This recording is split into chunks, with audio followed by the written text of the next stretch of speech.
This is just going to validate what I think most people knew. He's the number one player in the game.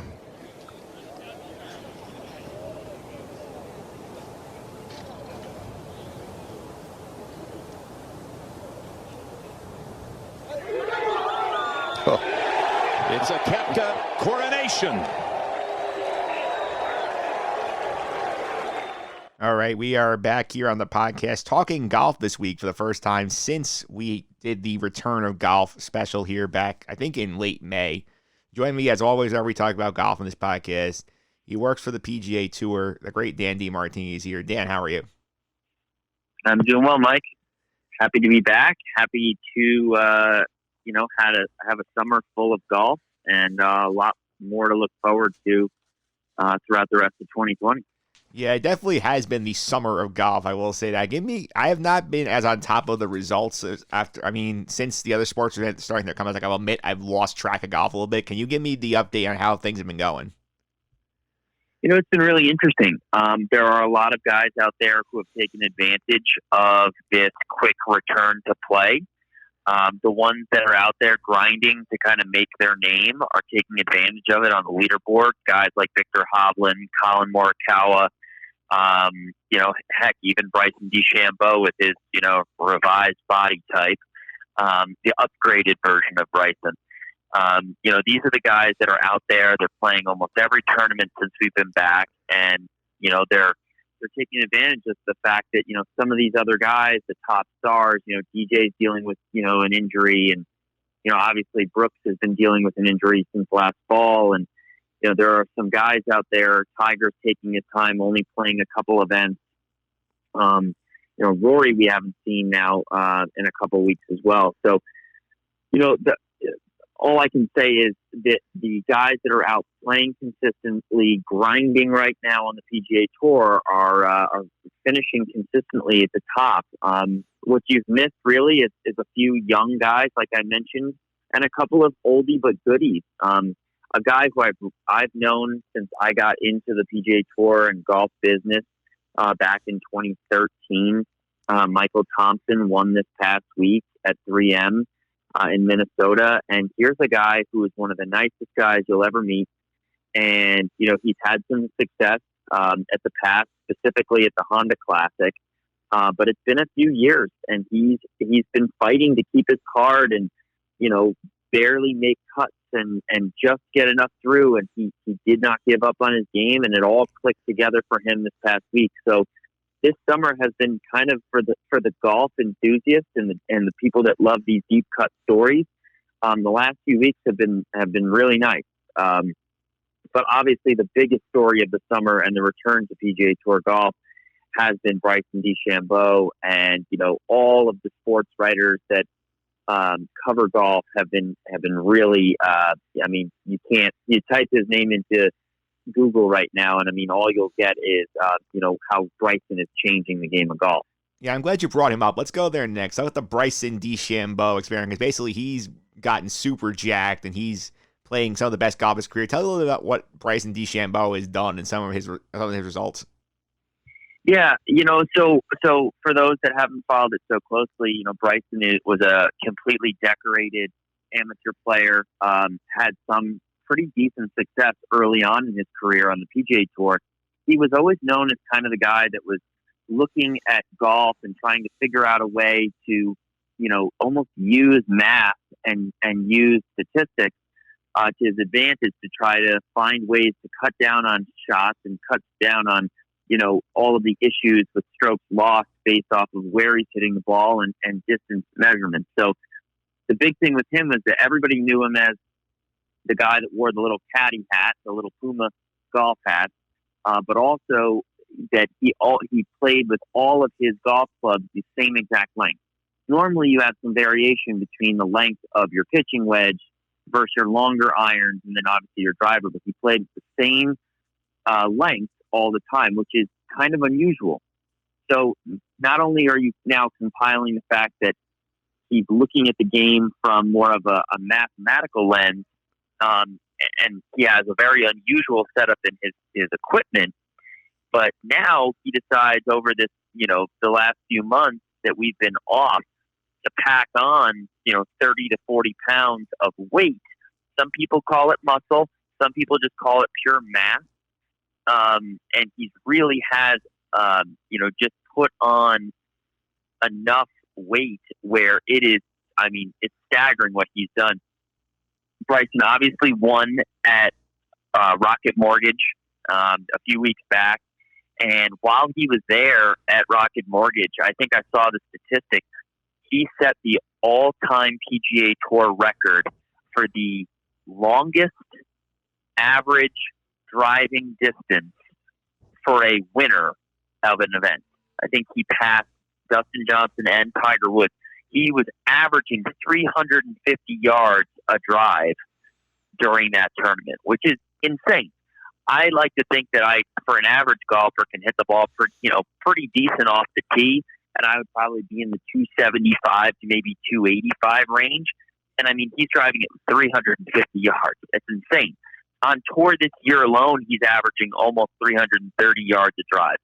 He's going to, by far, just changing the way golf is played, because what he has figured out, Mike, is that if the longer that you hit it off the tee, yes, you're bringing in more variables in the fact that you could be driving into what you can't see ahead. But the guys that are shorter drivers, they're the ones not only dealing with missed fairways, but they're also then having to hit longer approaches that you can't control. During Rocket Mortgage, Bryson was not only hitting the ball so far, but his short wedges, he would be driving at 350, and then he would only have like a 90-yard shot into most greens. And if you're a PGA Tour player, you'd much rather, you have such good touch and feel around the greens that 100 yards or less compared to somebody who's still 170 yards in the fairway, you're going to be able to put it way closer to the hole. And he was sticking those 100-yard shots in. And it was just something that we had never really seen before. Now, naturally, with that being said, there was a lot of controversy. People thinking that this is, good for him. He put in the hard work. He gained the weight. He's worked on his swing speed. There's a great viral video of him swinging. Just insane practice sessions. If you type in Bryson practice swing speed, it's crazy how hard he swings into a net. But, it also brings up this age-old debate of a lot of the older, more traditional golfers and commentators think that the ball is now traveling too far. You can't keep making the courses and the tee boxes longer. You have to, at some point, you have to make it so that the ball doesn't travel as far. Maybe 80 to 85% of what it currently is driving, because a 300-yard drive is plenty of distance. These guys are driving it an extra 50. Most par fours are only 450 yards, 420 yards, some are even less. So you're talking about guys just kind of taking irons out of the game. You're going from a driver to a wedge. And is that really that challenging? So I think, in my personal opinion, I think what he's doing is great. He's not doing anything wrong. He's a competitor. He put in the hard work, and this is how the rules are currently set up. And, other guys, I don't see too many other guys being able to pack on 40 pounds of mass and work as hard as he did to increase his swing speed. A lot of guys are just playing golf the way it's been played, and Bryson has got a competitive edge. So I don't blame him for it. Yeah, I don't either. He's taking advantage of the system that's in here. He's going to head out to TPC Harding this week to try and win a major here. So tell me a little about the TPC Harding. Tell me how it plays. Sure. So TPC Harding Park is an interesting course because, as some of your listeners might know this, it's technically a municipal course. It's in a state park in San Francisco, California. It's part of the TPC network. So just like you hear, TPC Sawgrass, TPC Southwind, where they're currently playing the WGC FedEx Invitational, St. Jude Invitational this week. It's part of the TPC network. It is, anybody can go out and play. It is a really interesting course because it's hosted several events in the past, some of which you may remember. So probably the most notable one, there was a President's Cup there in 2009. Tiger had a pretty dominant performance back then in 2009 to win it for the U.S. And Rory McIlroy, just a few years ago, the WGC Dell match play was played out there at Harding Park, and Rory just caught fire, beat Jim Furyk in the semifinals, and then beat Gary Woodland in the finals. So it's hosted a couple, sizable events. It's also hosted a few PGA Tour Champions events.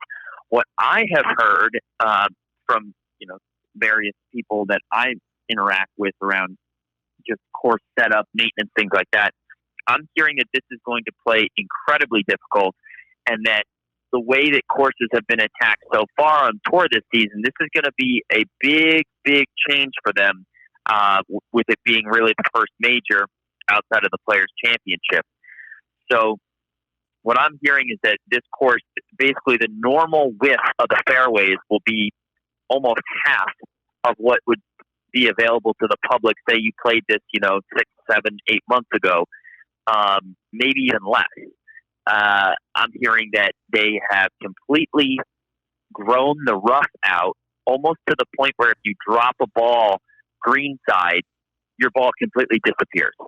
So, if you're not hitting the fairway and then sticking it on these greens, which we all know will be blazing fast because major championships, they're not known for having soft greens. They're going to be super, super hard. You're going to be hitting from really difficult lies. So, but I'm just hearing that, the ball will literally disappear greenside means that I'm a little bit more worried about the guys who are hitting it pretty carelessly off the tee right now. The course is going to play tough. And I love when they make a major championship, a big-time event, or any PGA Tour event for that matter, on a course that the general public can play. Because then you're going to get a lot more intrigue to say, what would I do on this hole if, I was in the same spot as them? It just brings the game back down to a level for, all the golf purists out there. Yeah, that's true. And the two-time champion, reigning champion there is Brooks Koepka. And what do you make of his chances out of TPC Harding this year? It's going to be interesting. Brooks is in a really tough scenario. He had a good showing a couple months ago at the RBC Heritage. He finished in the top 10, but other than that, going back all the way to last fall, the fall of 2019, if you look at the 10 events, he's only made 6 cuts, and his next best finish is a tie for 32 at Colonial the first event back after the COVID break. So, and a lot of that stems from the fact that, he had this considerable injury. He had, some sort of a stem cell treatment in his knee. And he just hasn't really been able to find his game just yet. It's a little worrisome to me, Mike. I look, the guy last year, if you go back to last year's podcast, I didn't think that he would win back to back. I said that he'd be in the mix. I don't know. I said it was hard to pick against him, but I had a few others in mind that I had as favorites this year. But that was mainly because Brooks, if you go back and look at 2019, he also had a few really good showings. He did well at the Masters. He had a couple of other top 10 finishes kind of leading up to the PGA Championship. So his game was much more informed, and he had played more events leading up to the PGA Championship last year. So he was more primed to have success there. This year, I just don't see enough. I think we're going to get more of a surprise winner at the PGA Championship this year. And I just don't think his game is where he wants it. Consistently driving it off the tee, sticking greens in regulation with his long irons, and then the way he's been putting. It just doesn't seem like it's all together right now. And it's just because I don't think he has played enough competitive rounds to be ready. Yes, he's one we're not sure about his chances. Another guy who's always tricky to talk about at the majors is Tiger Woods. Obviously, first, he only really played like one event as of recording time to get ready for the PGA Championship. What do you think of Tiger's chances out there? Once again, here's another event that's basically in Tiger's backyard. You're in Northern California. He understands how courses are set up in California, and he understands that brand of golf. For people who play a lot of golf and travel around, you know that the grass out in California is very different from the grass you get in Florida versus New York. So, or in, where we've been for a lot of the summer on the PGA Tour in the Ohio area. So it's a different brand of golf. It obviously suits Tiger. He won an event there. I believe it was in 2005. There used to be a WGC event that was there, and he won that event at TPC Harding Park. And he also played, as I said earlier, amazing in the 2009 President's Cup. So in the two times we've really seen him at Harding Park, he's played great. Now, that's a long time ago. We're talking, 11 years really. So I don't know exactly what to expect out of Tiger. But, from a game standpoint, I think that his driver has shown a lot more consistency in terms of giving himself a chance to score. Has he been putting it great? Not so much. Tiger really has success. He needs to show right from the start that he can get a good momentum going, be 2, 3, 4 under and avoid those blow poles. If he can go out and have like a bogey-free, 2 or 3 under round to get going, even if he's not in the lead, that's the Tiger that I want to see. He's got to build confidence early on Thursday and Friday for me to really believe that Tiger's got a chance come Sunday. So that's just where I'm at with him right now. It's a lot of good, and then his bad is not. It's not as much as the good, but when his bad hits, it really hurts him, and he goes downhill quickly. Yeah, it's fair to see with Tiger here. We'll see how he does out there as long as he's there. And let's talk about some guys who you like right now. Who's some guys you think can do well out there? Yeah, so obviously there's a few guys that I've just been watching this season, and I'm totally on board with as what I would say the people that are not necessarily favorites, but just people in my mind that have a really good chance. Obviously, Jon Rahm, technically he's number 1 right now in the world golf rankings. Everybody's saying that he's the next big name on the PGA Tour to win a major. I can't help but agree with him. His game, when he's on, he is super tough. And right now, since he won at Memorial, I definitely would say that if I was betting, that would be the guy that I would have at least some money down on. I also like a couple other guys. I really like Webb Simpson. It seems like every time there's a PGA Championship or a big event, Webb Simpson's name finds its way into the top 10. He obviously already has a win this season at Heritage, so I like his chances as well. Gary Woodland is a guy who I think is playing really well.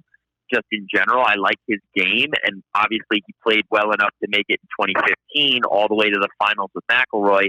So I'm on board with Gary Woodland. And I just love Tommy Fleetwood. I think that he is also in that category of Jon Rahm as the next guys with their game to win a major. I really hope he takes advantage of the fact that everybody is kind of discombobulated with the whole COVID break.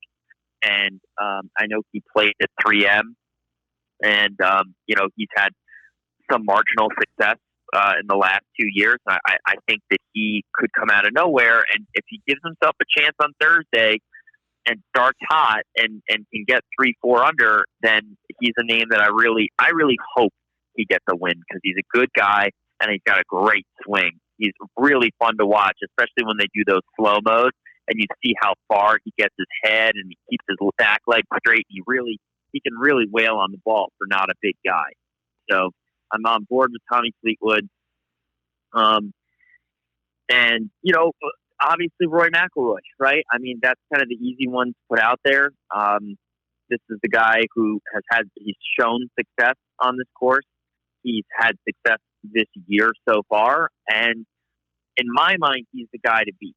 So, him and Rahm are probably, I don't know what the betting lines are. Bryson's got to be up there too, but, and obviously Koepka would be there had he not had the injury.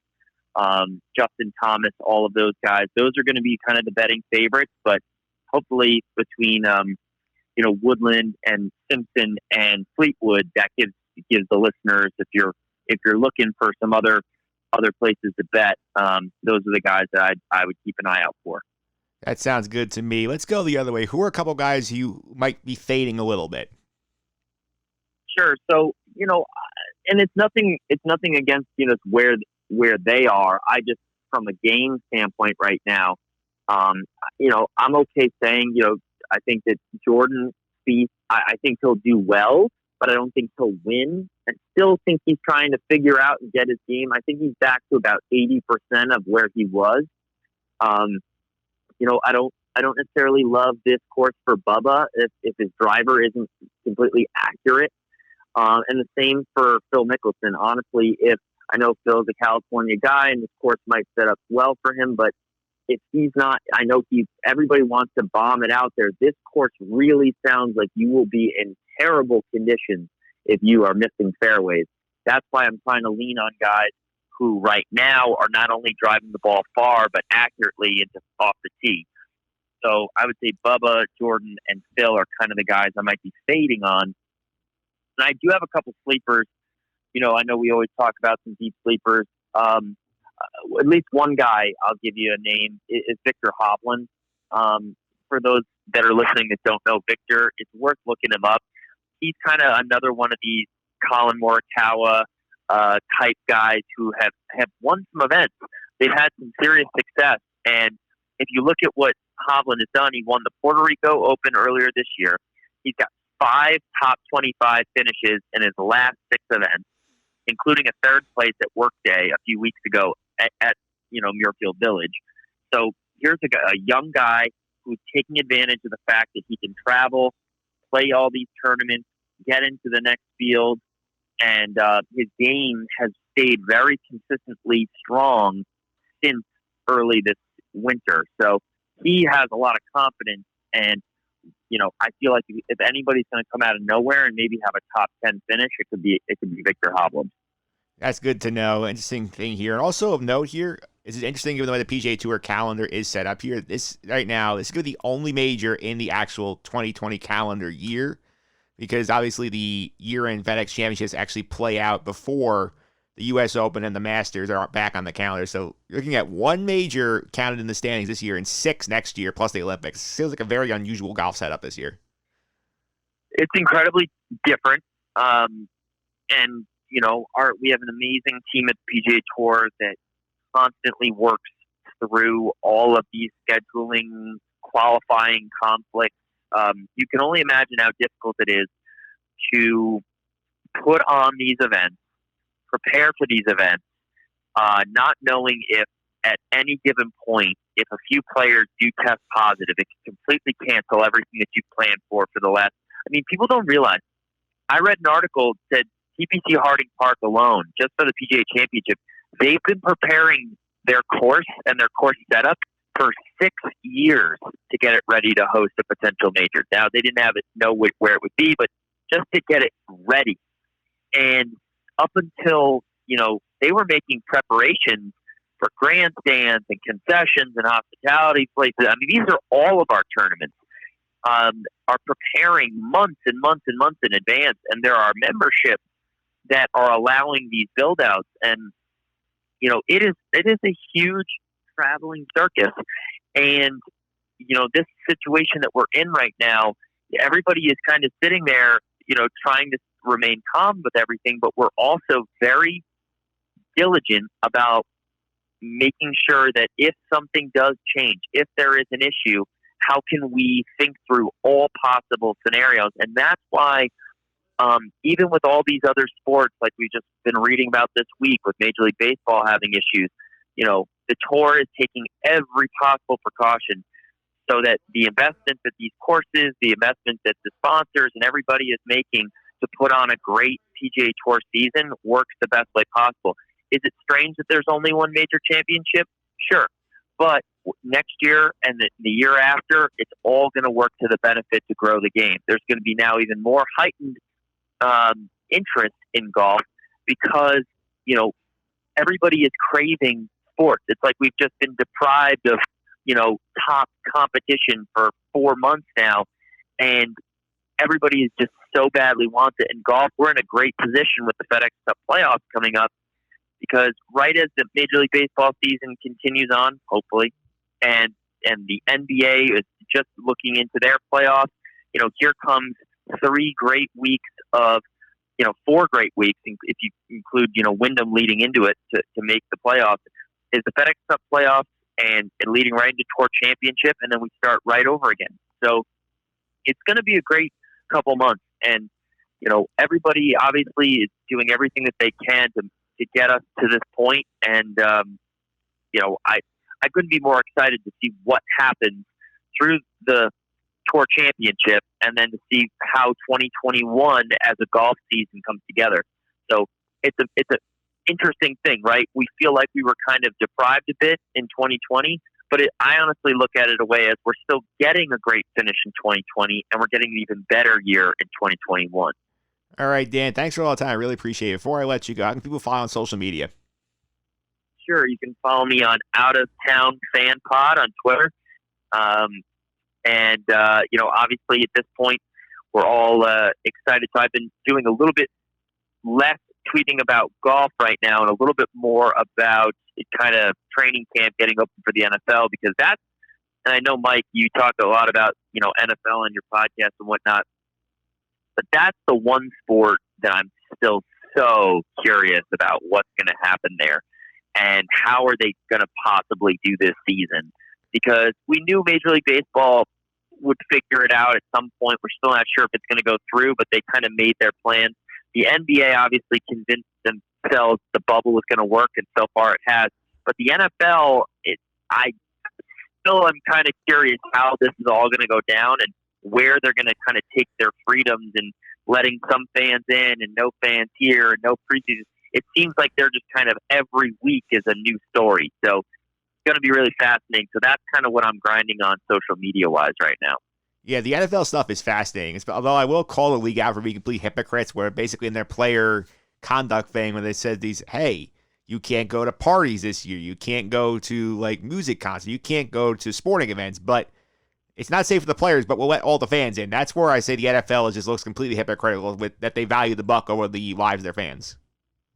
And it just doesn't make any sense, because you can't control that, and not everybody's going to tell the truth on it. So you either have to go with the bubble, or you have to run or spend the money and have constant testing going on, and hope that the players feel as though they are not shunned for stepping away if they don't feel safe or they have the option to.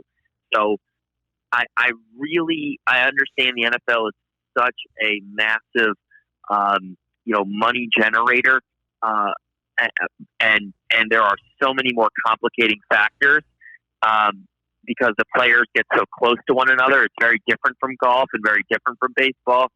And I know the bubble doesn't necessarily work for them like it does for the NBA, but the NFL has still some really interesting things that they need to work through before we get going, whatever it is, September 13th, which is coming fast.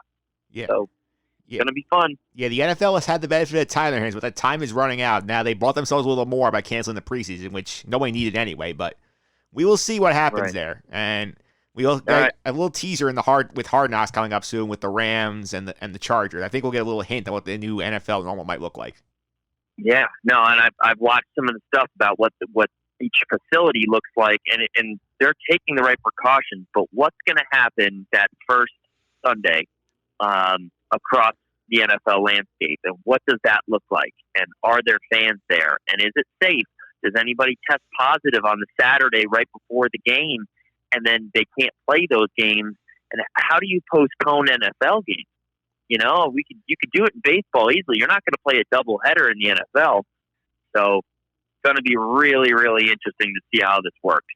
But anyway, Mike, it was good talking to you. Thanks for having me. No problem. It's good talking to you. I mean, I'm going to pop culture next with our buddy Pete Consadori. I know I'm going to throw out here, you and I are excited. The Big Brother All-Star season coming soon. That's going to be a lot of fun. Oh, I am totally in for that. And I am super excited to hear that, obviously between Big Brother and Survivor, obviously there's production halts and across all of TV, but at least we're going to be able to hang on knowing that those two are still coming back. So I'm happy to talk through that with you. We'll check back in whenever you need me. That sounds good. Have you ever heard of the ABC show Holy Moly? I have, and I've seen it twice, I believe. Yeah, well, that is where I'm going next on the podcast. I'm going to join that Pete concert. We're going to take a deeper dive into that show right after this.